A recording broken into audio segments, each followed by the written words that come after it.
Right now, we're going to Elecomp 2019. This year, it's Iran's biggest conference by far. It overshadows all other conferences. And it's going to be all about electronics, computers, and all the businesses associated with electronics and computers. So startups, digital companies, internet providers, anybody that's in any way connected to computers, electronics, or the online business world is going to be there. So we're going to go, we're going to check them out, we're going to see who's there this year, and we're going to have some fun.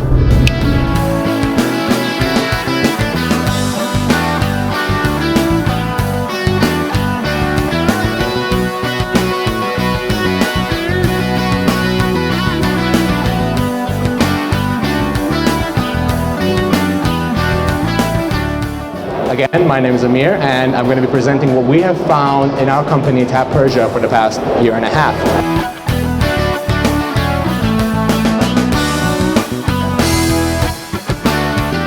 Out of that leisure spending, though, only 21% is invested by foreign visitors. So basically, out of all the money that's earned in Iran, only about 21% of it is through foreign investments or through foreign travelers. So we have a long way to go to compete with our neighbors in terms of how much money we're actually bringing into the country in terms of tourism.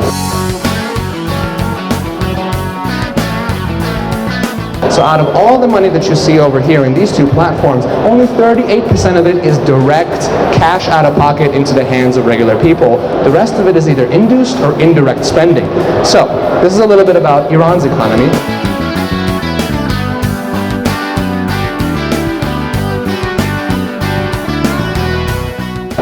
Let's look a little bit at the government sector. There's lots and lots of requests from all over the world, especially countries that are having a little bit more problems getting visa policies. For example, the US, the UK, and Canada have a much more difficult visa process than, let's say, people of other countries. Now, this may be for political reasons. There's lots of different variety of reasons behind it, but basically, we're missing out on this extremely lucrative market because of the fact that we can't provide these individuals with visas.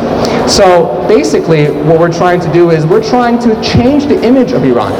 So there's a lot of negative images and negative verbiage being thrown at Iran across the globe. In order to change that image, we first have to create open borders that allow individuals to be able to come into the country as much as they like. Let's look at some legal issues. There's lots of permits and licensing issues that we have that don't allow individuals or small groups to engage in tourism market directly. They have to go through the various legal loopholes, and they have to sign a lot of different permits and get a lot of different licenses, which really slows down the process. It's not like you can try to attract anybody right off the bat. You really have to work hard to get these people to be able to be active in this market. Case in point, there's a website called Couchsurfing. A lot of people are familiar with Couchsurfing. It's a very large network of individuals across the globe that travel thanks to the networks they have built across the world. But of course, this is illegal in Iran. And the reason why that is because we simply don't have the legal framework to allow these people to continue working in this sector. So if we were just to talk about this a little bit more, find out some sort of framework where we can abide by the laws of Iran and also get Couchsurfing available, that's a very big market that we can have our impact in.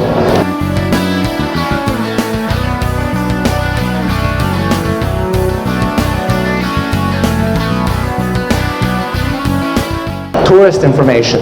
This is very general, and we need more kiosks in airports, for example, providing free information with people that are incredibly efficient in English and, of course, their sector as well, to get this information to the tourists and get them more comfortable in a country that, frankly, is not necessarily known across the world. So we need to take these steps. The government needs to take these steps to basically help give more information to tourists. We also need a very broad tourist spectrum. However, there's a whole wide spectrum of tourists, such as independent travelers, people that come with families, people that come for historical or archaeological discoveries, people that come for social reasons, people that come for food, older generations, younger generations, luxury travelers, backpackers, hitchhikers. These are all the necessary pieces of the tourist spectrum.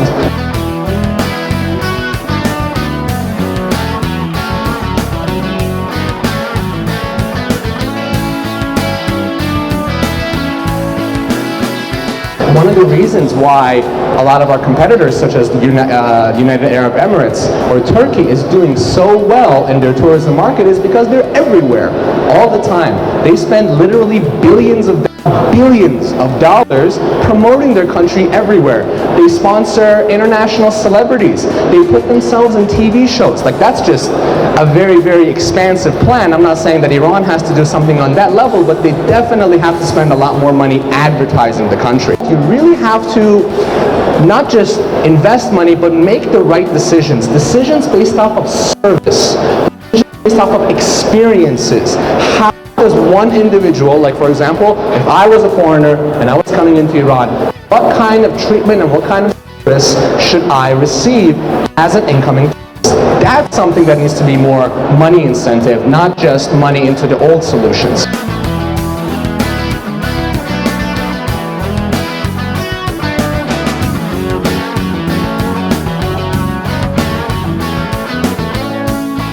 Let's go to the private and the business sector. So this is something that a lot of you guys, I think, can relate to a lot more. And then I'm going to go to the ordinary citizens and what ordinary people can do to attract more tourists. So, number one is traditional agencies refuse to adapt to the times.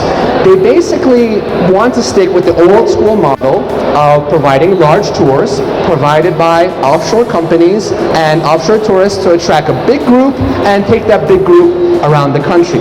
Again, that's very profitable, but that is definitely in decline. If you're expecting to service tourists in large groups in the next 10 years, you're definitely going to be bankrupt, because that is not the trend that the world is seeing right now. We're seeing more independent travelers. We're seeing more travelers that want to experience things on their own. They definitely don't want to be stuck with a big group, making big group decisions that don't necessarily include everybody. So, I have to make one very important point. Tourists know the average Iranian salary is about 100 euros a month. That means that they're not willing to pay for a tour that's 100 euros a day. Why would they do that? Right? It has to match. You know, things have to match up. You can't overcharge. You can't get excited. Hotels, tour providers, service providers can't get too excited and double their prices just because they see an influx of tourists. Just because they're paying in euros doesn't mean that your service is worth more. Right? You have to fix your services based off of the worldwide exchange rates.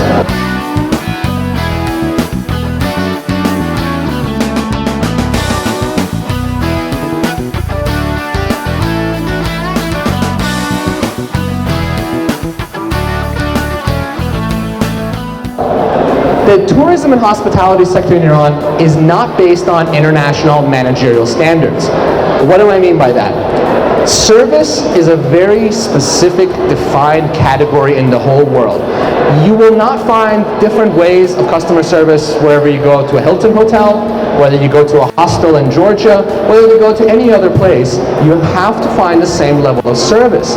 What you do before checkout, what you do after checkout, what happens on a tour, how does a tour guide explain something? If you're getting other services, how do those services get related to the customers, and exactly what happens after those services are completed. All of these are very standard, very international. There's no new ways of doing these. These have been figured out a long time ago. There's no need for innovation, but there is a need for standardization. We have to get everybody on board with these standards and basically get them to follow the same kinds of treatment for everybody across the board.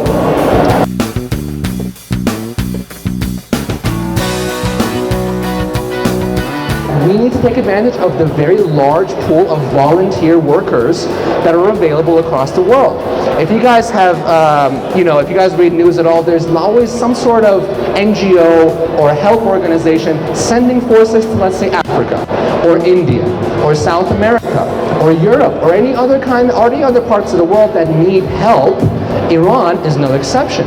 We have lots of volunteer forces in several different NGOs and several different groups that are more than willing to come to Iran to help, let's say, teach English, or help with the tourism market, or help maybe standardize several solutions for tourists. We need to take advantage of these volunteers, these energetic, passionate people that just want to do good things in the world, bring them to Iran, welcome them, let them know that there's opportunities here so that they can come build their resumes and we can get their help and their passion and energy as well. There is a broad lack of understanding of different tourist types. So again, I mentioned this briefly at the beginning, the large group of tourists are just one type of tourist. However, there's a whole variety of different ones, such as active tourists, people that come for, like, let's say mountain climbing or hiking or trekking, people that come for historical reasons, people that come with their family, again, couch surfers, luxury travelers, which are obviously more common, independent travelers that just want to explore Iran on their own, and like small group travelers, maybe like 4 or 5 people that come together, or even people that come to Iran to meet new people. Like, let's say somebody comes to Iran and meets 2 or 3 other friends, and then they go to travel the country together. All of these are different types of personas that have to be identified and treated differently.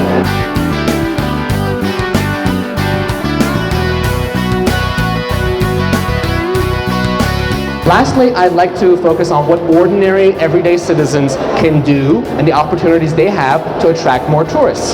So, surprisingly, one of the #1 things that our tourist friends have told us is use less plastic. Iranians use a lot of plastic. It's a very surprising point.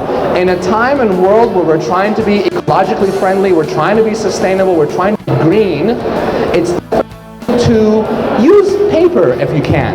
Don't use plastic bags. Don't use plastic wrappings. Just try to use less plastic. It's actually a very important note that we've heard from a lot of different people. And then, of course, there's the lack of diversity in food. As Iranians, we love to treat our guests the best way that we can. Obviously, the best food that we can offer are meat-based dishes. So, inadvertently, what happens is every tourist, everywhere they go, they eat kebab. Kebab, kebab, kebab, kebab, kebab. So we need to maybe like diversify it a little bit. You know, what's wrong with their orma sabzi? What's wrong with gayman? What's wrong with all these different dishes that are obviously things that we eat on a regular basis, but they don't get a chance to eat because we try to give them the best food that we have, which is usually kebab. Besides that, there's also a lack of vegetarian options. There's a surprising amount of vegetarian and vegan tourists that come to Iran, because Iran is that kind of place where it attracts very specific kinds of people. So if you guys were to take note of this, offer more vegan food, offer more vegetarian food. Not only will tourists like it, but you'll also gain in the Iranian market, because there's also a surprising amount of Iranians who are vegan or vegetarian. Of course, the last point that I'd like to mention is that Iran's hospitality is Iran's #1 attractive feature. People love Iranians. People love how warm we are. People love how we invite them to our homes, take them in for dinner, take them around town. That's lovely. That's great. That's the #1 thing tourists look for when we get in the country. However, the point that is the negative point about this is regular people are ruining tourists' expectations of Iran. Most people online assume they can come to Iran and travel and eat and sleep for free, right? That's basically the expectations we've given them as Iranians, that, you know, come to our country, we'll treat you like a guest, we'll take you to our homes, which is lovely, but there's got to be some sort of standard and framework or some sort of educational policy that helps ordinary people say, okay, maybe like one night at my house is okay. Maybe I should, you know, tell them to, you know, pay for their own food sometimes. Maybe I should tell them, hey, you know, I'm gonna, you know, not go to work today, so I can take you to some sort of tourist attraction, but could you please, you know, pay for gas? Can you pay for something? Taruq nakoni, basically.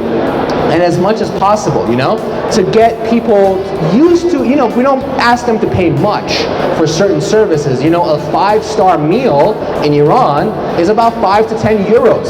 That's like the cheapest level of thing you can get in Europe. So obviously these people are not really digging into their pockets to bring out a lot of, but we do have to get them to expect to pay a little bit, at least. Not everything is free.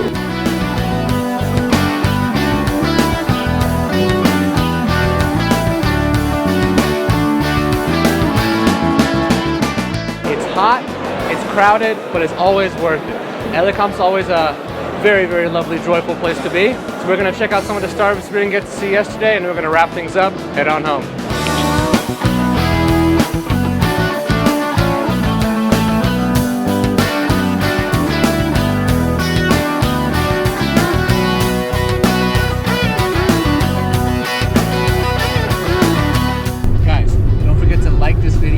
and subscribe to our channel below.